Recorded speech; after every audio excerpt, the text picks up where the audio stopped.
अस्सलाम वालेकुम दोस्तों। इन्फो टीवी में खुश आमदीद। मैं हूं आपका दोस्त वसीम। दोस्तों, आज की वीडियो हमारी उस टॉपिक पर है जिसके बारे में हमारे बहुत कम दोस्तों को इल्म होता है। जी, विजिट वीज़ा पर मेडिकल इंश्योरेंस के बारे में। दोस्तों, इस बारे में जो है बात करने से पहले मुझे पता है बिल्कुल कि आप विजिट वीज़ा की फ़ीस के बारे में जो है वो पूछना चाहेंगे। और विजिट वीज़ा की फ़ीस के बारे में बहुत से क्वेश्चंस आ रहे हैं और ऑल ओवर द इंटरनेट हमारे दोस्त जो है वो सर्च कर रहे हैं कि विजिट वीज़ा की फ़ीस कब ख़त्म होगी, कब कम होने जा रही है। तो उसके लिए आपको लेटेस्ट अब मैंने वीडियो एक अपने चैनल पर मौजूद है जो कि एम्बेसी का जो है सऊदी एम्बेसी के मौक़िफ़ के नाम से। और हम ट्राई कर रहे हैं कि आप तक लेटेस्ट जो है वो इन्फॉर्मेशन दे सकें कि कब तक ये पॉसिबल है, कब तक होने जा रहा है। तो आप हमारे चैनल के साथ जुड़े रहिएगा और इंशाल्लाह हम आप तक जल्द खुशखबरी लेकर आएंगे। तो आज आपको जो है फ़िलहाल जो है वो इस मेडिकल इंश्योरेंस के बारे में बताने चला हूँ, जिसके बारे में लोगों को पता ही नहीं है कि इस पर हम क्या कुछ ले सकते हैं, इससे क्या क्या फ़ायदा उठा सकते हैं। दोस्तों, ये मेरे आपके सामने स्क्रीन पर ये एक लेटर आप देख रहे हैं।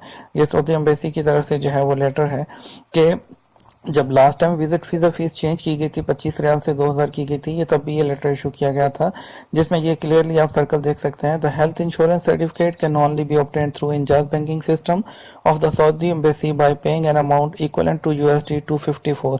यानी कि आप अप्रॉक्सीमेटली 17,400 रुपये इंश्योरेंस के जो है आपको वीज़ा फीस के साथ पे करने होंगे, जो कि हम इंजाज में वहाँ पर जब वीज़ा स्टैम्प करवाते हैं तो वहाँ पर पे करते हैं। तो ये इस वीज़ा फीस इसके ये इंश्योरेंस पे किए बगैर आपको जो है वीज़ा नहीं लगता। तो इस लेकिन लोगों को ये पता नहीं है कि इंश्योरेंस ले लेते हैं तो क्या यहाँ आप आकर क्या आप उस पर कोई ट्रीटमेंट करवा सकते हैं, उसमें कौन कौन सी चीज़ें कवर होती हैं। तो ये इसके बारे में लोगों को बिल्कुल आइडिया नहीं है कि जब यहाँ आ जाते हैं तो वो अपनी फैमिलीज़ को भी वापस भेज देते हैं इस वजह से कि हमें जो है मेडिकल बहुत महंगा करवाना पड़ेगा यहाँ पर।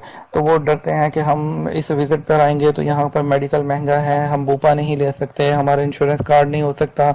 और विजिट वीज़ा पर दूसरी जो इंश्योरेंस कंपनीज हैं वो भी इंटरटेन नहीं करती हैं। तो इसके इसलिए जो है वो बहुत से दोस्त जो होते हैं वो अपनी फैमिलीज को जो है वो भेज देते हैं। तो आपको बताता हूँ कि इंश्योरेंस कवर क्या क्या करती है, ठीक है। और इसमें जब आपको बताता चलूँ कि इंश्योरेंस जो है 1 लाख रियाल तक आपके जो है इसमें आपका जो है मेडिकल एक्सपेंसेस कवर होते हैं, ठीक है। अगर आप बीमार हो जाते हैं या आपको किसी भी तरह के ट्रीटमेंट की ज़रूरत रहती हो तो आपको हाई क्लास हॉस्पिटल में किंगडम में इन पैसों पर जो है वो आपकी इंश्योरेंस कवर करती है, ठीक है। और आपको जो ये है आपको जो 60 दिन के अंदर अंदर अपना मेडिकल इंश्योरेंस का क्लेम जो होता है इंश्योरेंस कंपनी को सबमिट करना होता है। और इंश्योरेंस कंपनी जो है वो 30 दिन के अंदर अंदर जो है वो इस चीज़ की पाबंद है कि वो आपका जो क्लेम है उसको रीएम्बर्स करें आपको। ये जो है ये कोऑपरेटिव जो हेल्थ इंश्योरेंस जो रजिस्टर्ड ये काउंसिल ऑफ कोऑपरेटिव है, ये उनकी तरफ से जो है ये लॉ है यहाँ पर कि आपके वो जो फीस है वो 1000 रियाल तक होती है, उस पर आप 1 लाख रियाल तक आपका जो है वो कवर होता है उस पर, ठीक है।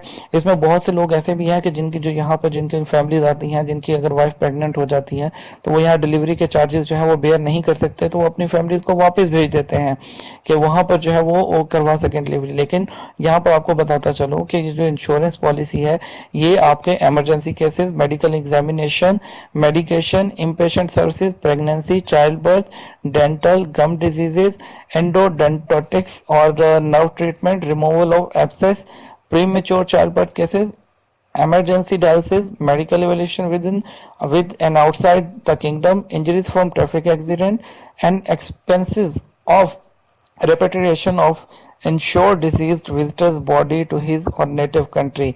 यानी कि अगर खुदा न खास्ता किसी की डेथ हो जाती है तो उसकी जो मैयत भेजी वो भी इसमें कवर है, आपकी चाइल्ड बर्थ और वो भी सब इसमें कवर है।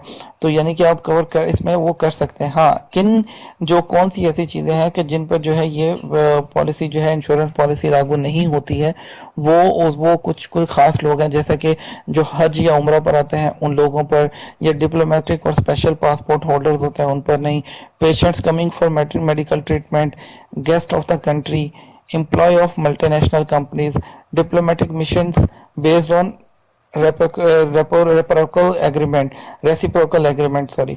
और ये थी दोस्तों जो कंप्लीट कवरेज। जैसा कि तो आप लोगों को अपने जो है वो अपने हक जो है अपनी जो आप जो यहाँ पे डिजर्व करते हैं वो आप लोगों को पता होना चाहिए, क्योंकि इसके लिए जो है आप जब वहाँ से मेडिकल इंश्योरेंस होती है तो आपको एक कार्ड दिया जाता है, वो कार्ड जो है वो यहाँ पर किंगडम में वैलिड होता है। और आपको जो वहाँ से जो भी स्लिप या कार्ड दिया जाए उनसे उस बारे में पूछिए। और फिर यहाँ पर आकर अगर आपका ट्रीटमेंट हो तो यहाँ की जो इंश्योरेंस कंपनीज की लिस्ट है उसके मैं लिंक डिस्क्रिप्शन में दे दूंगा। आप वहाँ पे जो है अपने बिल्स अपना क्लेम जो है वो सबमिट कर सकते हैं। उम्मीद करता हूँ कि आपके जो वीडियो है वो आपके लिए इन्फॉर्मेशन जो है वो कुछ लाई होगी। अगर आपको वीडियो आज की पसंद आई हो तो चैनल को सब्सक्राइब कर दीजिएगा और वीडियो को लाइक भी कर दीजिएगा, बेल आइकन को प्रेस भी कर दीजिएगा।